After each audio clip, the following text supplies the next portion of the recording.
欢迎回到暗史档案，我们专门探索那些被课本跳过、被时间遗忘的故事。今天要说的叫纽格莱奇。你有没有想过，一群没有文字、没有金属工具、连轮子都还没发明的人，怎么盖得出一座算准了太阳的建筑？而且他算得那么准，5000年后的今天，那束光还是会准时报道。它比埃及的金字塔还老了大约500年，也比英国的巨石阵更早。可是盖好之后，它就被封了起来，像一座普通的小山，一睡就是5000年。直到某一天，一铲子下去，翻出了一个谁也没料到的黑洞。1699年，爱尔兰一个地主叫工人来这座小山搬石头去铺路。工人挖着挖着，山坡上露出了一道用巨石框起来的黑漆漆的洞口。洞口前横着一块巨大的石头，上面刻满了谁也看不懂的漩涡花纹。消息传开，学者闻风而来，却没有人说得清这到底是谁在什么时候盖的。他们只弄懂了一件事，这座被当成小山的东西是人一担一担亲手堆起来的。一座人造的山被时间盖上一层厚厚的草皮，就这样彻彻底底地葬了起来。后来精密的定年把它的年纪定在了距今大约5200年前。那是什么概念？埃及人要再过大约5个世纪才会堆起第一座大金字塔，而盖这座墓的人比后来的凯尔特人还早了将近3000年。他们是一群刚刚学会种田的新石器时代农民，没有文字，没有金属，没有轮子，连驮重的牲口都还没开始用。他们手上只有石头、木头、鹿角和一整个部落的人力。现在让我们走进那道洞口，一条用巨石加成的甬道笔直伸进山的深处。甬道大约19公尺长，越往里走地面越高，人得低头弯腰。走到尽头，空间豁然打开，是一间十字形的墓室。墓室的头顶是一圈圈向内收叠起来的石造穹顶，高约6公尺。5000年来，这个屋顶没漏过一滴水，到今天还是干的。而这一切的设计全都是为了一年当中的某一个清晨。就在洞口的正上方藏着一个不起眼的方形小开口，考古学家给它取了个名字叫顶窗。一年里300多天，他什么也不做，但每年冬至，太阳升到最低、白昼最短的那几天早晨，第一道阳光会不偏不倚的正好射进那个顶窗，然后沿着19公尺长的甬道一路爬向最深处的墓室。那束光会在漆黑的墓室地上静静停留大约17分钟，然后慢慢缩回消失，再等上整整1年。5000年前的人就靠石头和一双眼睛把这一刻算得分毫不差。没有仪器，没有文字，他们却让建筑本身记住了太阳一整年的节奏。冬至是黑夜最长，太阳仿佛快要死去的一天，而这束钻进地底的光很可能就是他们给太阳汇回来的一个承诺。这种等级的精准绝对不可能是一次到位的，他们很可能花了整整好几代人，年复一年，紧盯着日出的位置慢慢挪动。先用木桩一根根把冬至那一点标好，确定无误了，才敢动手堆石头。要堆出这座山，他们前后搬动了大约20万吨的石头与泥土。光是围在底座那一圈的巨石就有97块，每一块都重达好几吨。有些石头是从几十公里外一路沿着河慢慢拖过来的。用最原始的工具把这么一座山一担一担堆起来，到底要花多久？学者估计前前后后可能耗上好几十年，跨越了整整几个世代。也就是说，最早动手的那一批人很可能到死都没能亲眼看见它完工。那些闪亮的白色石英来自南方80公里外的山区。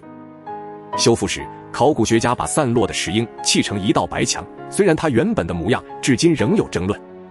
能把几十万吨石料从4面8方精准集中到这里，背后一定站住一个能号令众人的社会。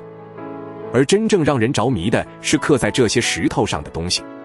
沿着底座那一圈巨石，许多块的表面都刻着繁复的几何花纹，漩涡、菱形、锯齿，一组又一组，没有一个字，却排得极有秩序。其中最有名的就是挡在洞口前那块巨石，石面正中央是3条盘在一起一笔到底的螺旋。这些花纹到底是什么意思？是历法？是地图？还是信仰？至今没有人能真正读懂。那么这座耗尽人力的巨墓到底是为谁而建？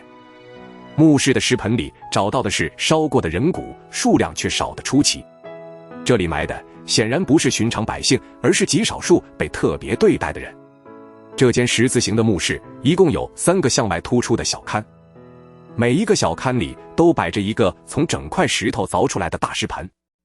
其中右手边那个龛墙上和石盆上刻的花纹最密，也最讲究。2020年，科学家对其中一名埋在墓室里的男子做了骨 DNA 分析，结果让所有人都愣住了，他的父母是一等亲。这种近亲的结合在绝大多数社会里都是最深的禁忌。可是在历史上，有几个把统治者当成神的文明，却刻意把这种血脉留给了王室。研究者由此推测，纽格莱奇的背后可能站住一个自视为神的统治家族。在他们的信仰里，那数冬至的阳光就是这个家族与天上的太阳血脉相连的证明。而这个把自己当成神的家族，到头来也一样消失在了时间里。不知从哪一代起，洞口被封上，甬道被填死，整座坟被草皮慢慢盖过。接下来的几千年，路过的人只当它是一座长满草的小山丘。一直要到20世纪，考古学家才真正走进这座山的内部。1967年冬至那天早晨，一位考古学家站在墓室里等住。当那束光5000年来第一次被现代人亲眼看见，他就站在光里。我们对建造它的人其实几乎一无所知，不知道他们的语言，不知道他们的信仰，甚至不知道他们怎么称呼自己。我们熟悉的那些爱尔兰精灵传说是好几千年之后才慢慢被人附会上去的。而且纽格莱奇还不是孤零零的一座，在同一片河湾里还立着另外2座同样巨大的姊妹坟，其中一座的石头上聚集了西欧已知数量最多的史前石刻艺术。就在隔壁那座姊妹坟的石头上还藏着一个更惊人的东西，一块石板上的图案，有学者认为可能是人类已知最早的一幅月亮地图。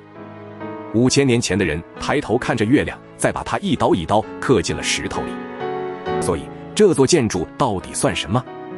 是一座坟墓，是一间神庙，还是一部用石头写成的巨大历书？很可能它同时是这3样东西。想想看，动用整个部落，花上好几十年堆起一座山，只为了1年10几分钟的阳光。这件事本身就说明了那道光对他们有多么重要。在最黑最冷的那天，看着太阳重新走进地底，大概就是他们最深的信仰。今天想在冬至那个早晨站进那间墓室，得靠运气。每一年，全世界有成千上万人报名抽签，只为了抢那寥寥几个名额。5000年过去，那束光依然能让现代人屏住呼吸。5000年过去，帝国换了一批又一批，那束光却从没失约。